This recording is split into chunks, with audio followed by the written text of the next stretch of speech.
d'initier les traumas et traumatismes.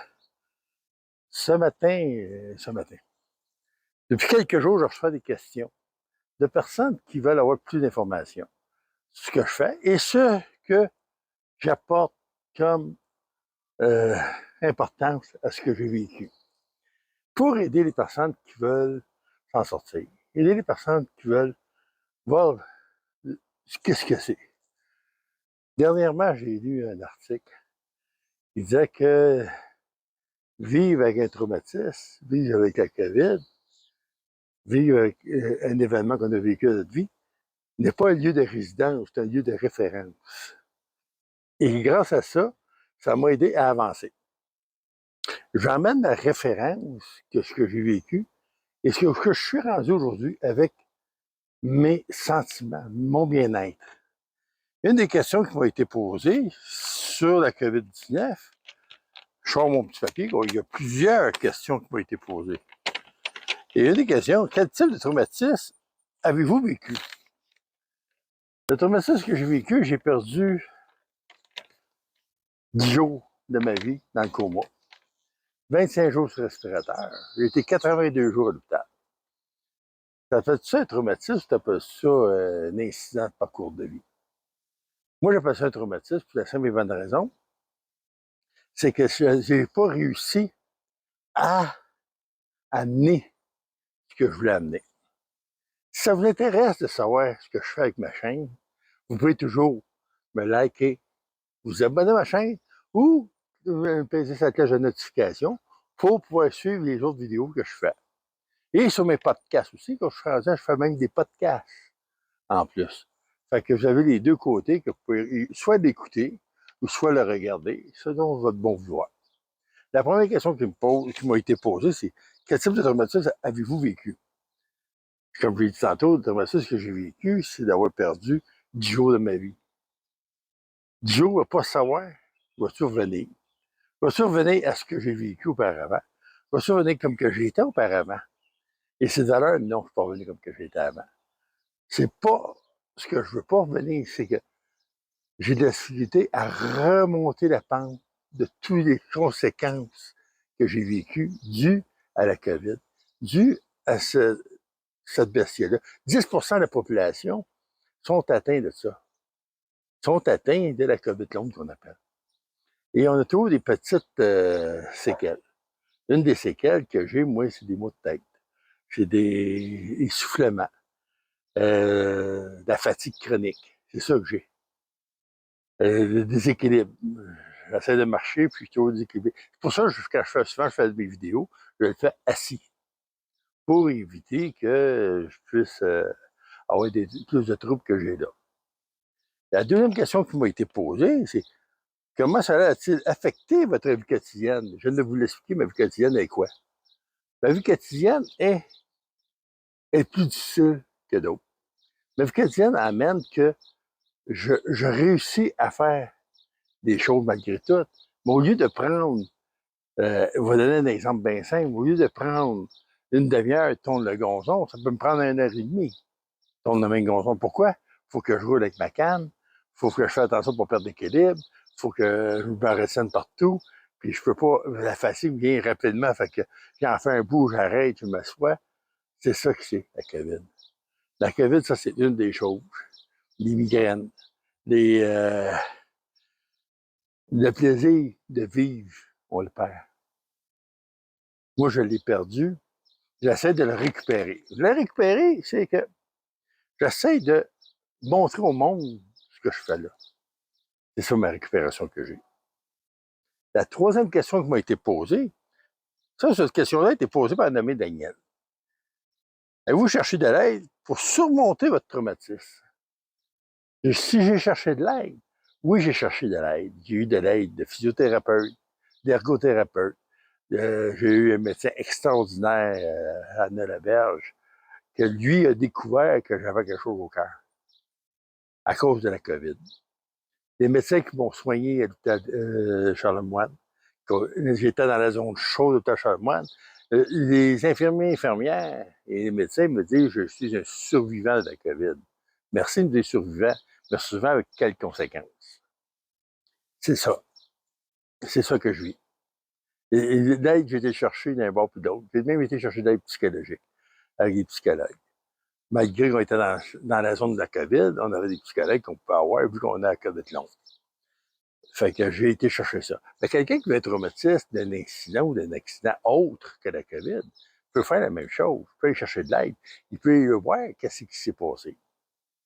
L'autre question qui m'a été posée par un ami Michel, comment votre relation avec les autres a-t-il changé depuis que vous avez vécu un traumatisme? Ça, celle-là, elle a changé énormément. Il y a beaucoup de monde qui ne plus me voir. Beaucoup de monde ont peur de m'approcher, pensent que je suis encore infecté, je suis encore contagieux. Il y en a qui ont pogné la COVID, ils ne veulent pas venir me voir, ils ne veulent pas me réinfecter. Ils ne veulent pas que je reprenne la COVID, ils m'ont vu malade. Et je les remercie, ceux-là, mais ils ne sont pas obligés de s'éloigner à ce point-là. Je pense que tout le monde qui était autour de moi ont eu peur de ce qui s'est passé. Et oui, j'essaye. J'ai encore des bons amis qui viennent me voir. J'ai mes enfants qui essaient de me parler, qui me voyaient une fois de temps en temps. Comme j'ai dit tantôt, je ne peux pas me déplacer comme que je veux. Je ne peux pas aller faire des activités avec eux autres comme que je veux. Quand je suis capable d'aller faire une activité, ça me fait plaisir. Mais je ne peux pas toujours faire des activités. Je ne peux pas toujours aller les voir, puis OK, papi, on va aller là, papi, on va faire ci. Ou papa, peux-tu me donner un coup de main pour faire ça? Mon fils m'a déjà demandé de l'aide pour une affaire qu'il m'a demandé pour chez lui, c'est d'installer une porte. Installer une porte, pour moi, en étant ébéniste dans le temps et devenu chauffeur d'autobus avec le temps, installer une porte, pour moi, ça pouvait prendre 1 heure et demie maximum pour t'installer. Aujourd'hui, j'ai de la misère à installer une porte en temps d'une journée. Une porte. Avant ça, il fallait en installer 4 dans la journée. 4 et 5 dans la journée. Ça, c'est une des conséquences que je vis de la COVID. Fait que c'est pour ça. Mon meilleur compagnon présentement, il est à côté de moi. C'est mon chien. Mon chien, il me porte attention. Il vient me voir. Il vient me baver, comme là, il me bave. Là, il est venu ouvrir la porte pour rentrer dans la maison, prendre une gorgée d'eau. Lui, il a chaud, c'est le gros soleil. Pour lui, il a chaud. Mais c'est mon compagnon. C'est mon fidèle compagnon qui me suit. Depuis que je suis revenu de l'hôpital, c'est lui qui est à côté de moi. 24 heures sur 24. J'ai ma conjointe qui est à côté de moi. J'ai des amis qui sont à côté de moi. Encore. C'est tout ça qui fait que j'en ai beaucoup perdu, mais j'en ai gardé des fidèles. D'autres questions qui m'ont été posées. Qu'est-ce qui a été la chose la plus difficile à gérer depuis que vous avez vécu le traumatisme? La chose la plus difficile que j'ai vécue avec le traumatisme, c'est la chose la plus difficile, c'est la relation avec le monde. Avant ça, j'étais dans le public, j'étais autour du monde autour de moi. Autour de moi, du monde qui fait jaser, qu'on voit du plaisir. Tout. Aujourd'hui, j'ai de la misère à être dans des grosses foules. Où il y a bien du monde, j'ai de la misère. J'ai de la misère pour la simple et bonne raison, c'est que on dirait que depuis que j'ai eu la COVID, j'ai peur que le monde m'approche. Et c'est-tu le fait que moi, j'ai peur que le monde m'approche, que je vois moins de monde? Et ça en est parlé au psychologue. Le psychologue dit non, c'est un effet réel, un effet secondaire réel qu'on vit. Fait que c'est une des questions qui m'a été posée. Une autre question qui m'a été posée, c'est ma vision du monde. Comment la vision du monde a changé? Euh, la vision du monde. Je peux vous dire que la vision du monde a changé énormément pour moi. Je m'aperçois que beaucoup de monde ignorait les directives des gouvernements pour se protéger. Beaucoup de monde prenait ça pour une petite grippe, petit rhume. Si on regarde aujourd'hui avec les CHSLD, qu'il y a eu beaucoup de décès durant la COVID, le monde partait d'une institution qui était infectée, il y avait une institution qui n'était pas infectée, puis elle l'infectait. Et le monde va dire, oui, mais je n'étais pas au courant, j'étais infecté. T'arrives d'une autre chose. T'en vas pas dans une zone qui n'est pas chaude. Fait que c'est un peu cette histoire-là. C'est que tout le monde a été isolé, les magasins et tout. Mais écoute, J'ai 2 restaurants dans mon coin, moi, qui sont fermés à cause de la COVID. Et il y en a plusieurs, là, je sais pas, ces 2 que je connais personnellement, là, sont fermés. La COVID leur a rentré dans le corps, quoi. Ils ont de la misère à trouver des employés. Les travailler, ça, c'est une chose. Mais de la clientèle aussi. La clientèle, hier, ben, hier, avec restriction, si t'es trop proche, ils n'aiment pas ça. Fait que moins de clients. Si t'es trop collé, si il y a moins d'hygiène, des fois, ça peut arriver. Les clients, ils n'aiment pas ça.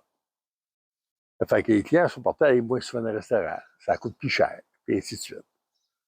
Euh, Aujourd'hui, vous regardez le monde. Le monde, bien souvent, ils vont avoir leur propre piscine dans le cours. Ils n'auront plus d'impact, il n'y a plus des affaires de même.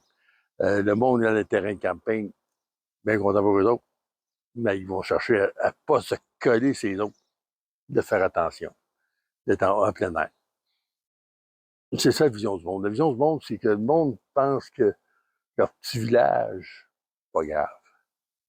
Mais si on regarde du niveau planétaire, même au niveau canadien, et au niveau canadien, savez-vous qu'il y a au moins 10% de la population canadienne qui ont été infectée par la COVID longue? Et là-dessus, vous avez des milliers de décès, pas des centaines, des milliers de décès au Canada causés par la COVID. Fait que c'est toutes ces petites choses-là qu'il faut penser. Et si on va du côté américain ou si on va du côté mondial, on parle de millions de décès causés par la COVID. Et ça, on ne sait pas tout derrière de ça. Il y a des places, c'était même pas, comment je pourrais dire, surveillé pour savoir comment il y en avait. C'est à cause de ça. Fait que c'est pour ça que c'est une autre chose qu'il faut voir. Il faut absorber cette situation. L'autre question qui m'a été posée, euh, quelle est la plus grande leçon que j'ai apprise avec cette expérience de traumatisme? La plus grande leçon que j'ai apprise avec les traumatismes, la, la plus grande, on pourrait dire que la vie est courte.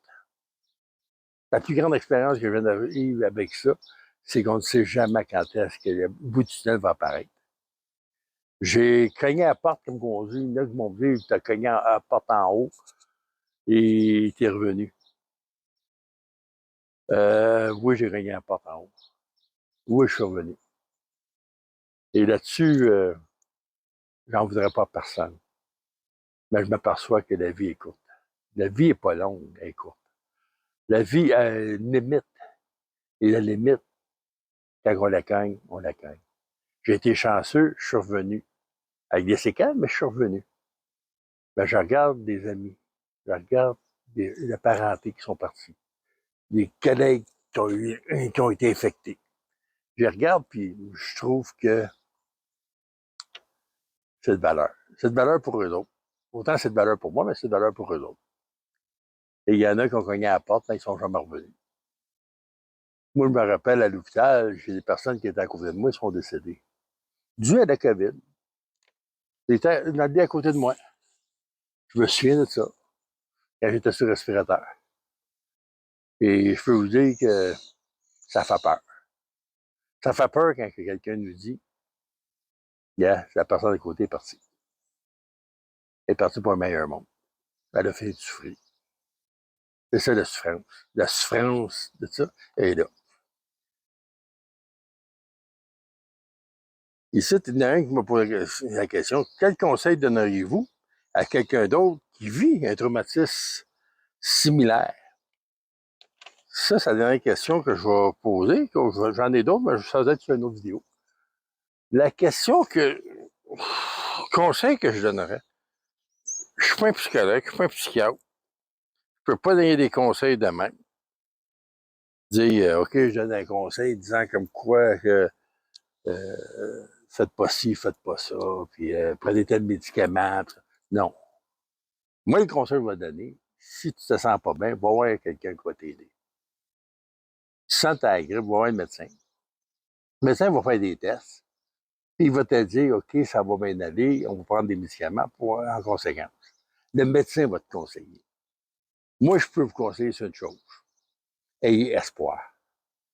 espoir grand même de dire, écoute, là, avec un peu de motivation et un peu d'encouragement, on peut passer au travail. Quand vous avez de l'amour autour de vous, vous pouvez avoir beaucoup de choses. J'ai été chanceux, j'avais de l'amour autour de moi. Il y a du monde qui m'aime encore. Il y a du monde qui va aider. C'est le conseil que je peux donner. À ceux qui écoutent cette vidéo, et vous connaissez quelqu'un qui vit des malaises, qui vit des syndromes, des traumatismes. Vous avez le temps de les écouter. Il n'y a pas le temps de donner de conseils. Le seul conseil que vous pouvez leur donner, c'est de voir quelqu'un qui peut t'aider à te conseiller. Mais je suis là pour t'écouter. Écouter ce que tu as vécu, puis écouter ce que tu vas vivre, ces deux. Et c'est pour cette raison-là que je vous dis, attention, ça amène beaucoup, beaucoup de situations très déplaisantes quand quelqu'un veut vous parler et la personne n'écoute pas.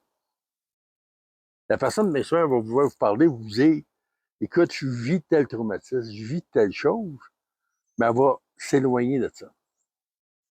Aujourd'hui, c'est une journée extraordinaire pour penser à ça. Aujourd'hui, c'est une journée très chaude. Une journée d'été, une journée de plaisir. Gros soleil, j'ai le soleil dans les yeux. Bon, mon pitou veut sortir encore. Ah oui, sors-tu là? Bon, mon gros pitou vient me voir encore. Non, là, tu t'amuses pas à rentrer ou sortir le gros. Ah oui. Bon, il s'amuse à rentrer ou sortir. Il doit y avoir une mouche qui se promène puis il veut l'avoir. Euh, le conseil, c'est ça. Le seul conseil que je peux vous amener, c'est ça. Ma réalité, là. Vous venez de voir ma réalité avec mon chien. J'ouvre la porte, je ferme la porte. J'ose avec. Présentement, je suis seul, ma conjointe est partie travailler. Je suis seul à la maison. Et pour me tenir occupé, pour me tenir en forme, que je dirais à d'autres personnes qui vivraient des traumatismes, occupez-vous. Occupez-vous avec une chose qui vous plaît, une chose qui vous motive. Moi, qu'est-ce qui me motive, c'est aider les autres, faire des vidéos, aider les autres. Qu'est-ce qui me motive, des fois, ça va être travailler de bois. Ça me motive. Ça me motive de passer ma journée. Ça me motive d'avoir mon chien qui me suit, qui vient avec moi, et que je vais dans le garage, je vais me promener. Il est à côté de moi, il me rassure. Mais c'est le conseil que je donne à tout le monde. Trouvez-vous un hobby pour vous motiver. Bien sûr, d'être un bon livre motivant. Pas un livre déprimant, là. Un livre motivant. Un livre qui amène du plaisir, qui amène de, du positif dans vous. Le positif, c'est simple. Hein? Ce qui amène le positif attire le positif. Dites-vous ça. Plus vous pensez positif, plus vous allez attirer positif.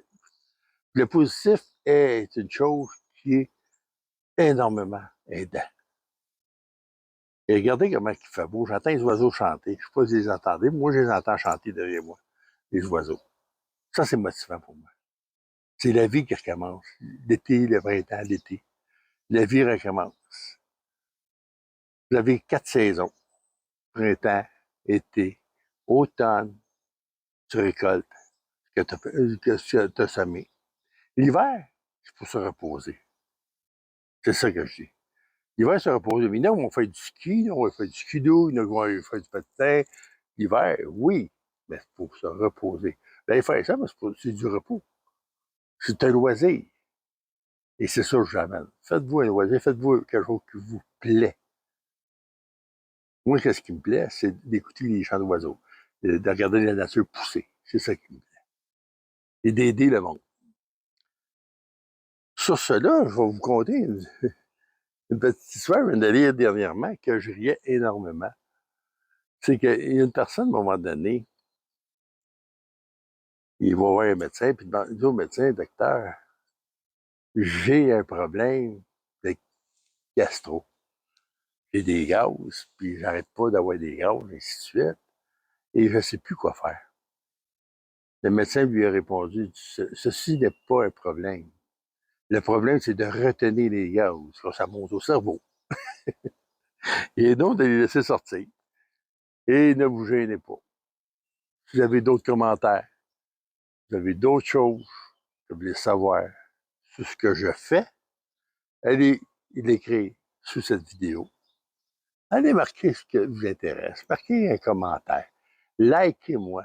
C'est ça qui va m'amener à vous donner encore plus de plaisir à faire ces vidéos. Et je cherche plus. Quand je reçois des questions comme ça, je les accumule et je cherche à faire une vidéo en les accumulant. Et je pense qu'aujourd'hui, j'amène une vidéo qui est énorme, qui est lourde, mais lourde de sens, lourde de plaisir, lourde que la vie peut être vécue encore. Dites-vous qu'un jeune de 20 ans et un jeune de 70 ans, il est aussi jeune s'il est dans sa tête. Ça n'empêche pas d'avoir du plaisir. Sur cela, je vous souhaite une excellente journée. Une journée de douceur et de plaisir et de soleil dans votre cœur. Et vous pouvez toujours, comme je l'ai dit, communiquer avec moi en me likant, en mettant un commentaire en bas. Et je vous jure que je vais vous répondre de plus bref et peut-être communiquer avec vous, savoir si ça vous intéresse de faire des vidéos avec moi. Ça va toujours me faire plaisir.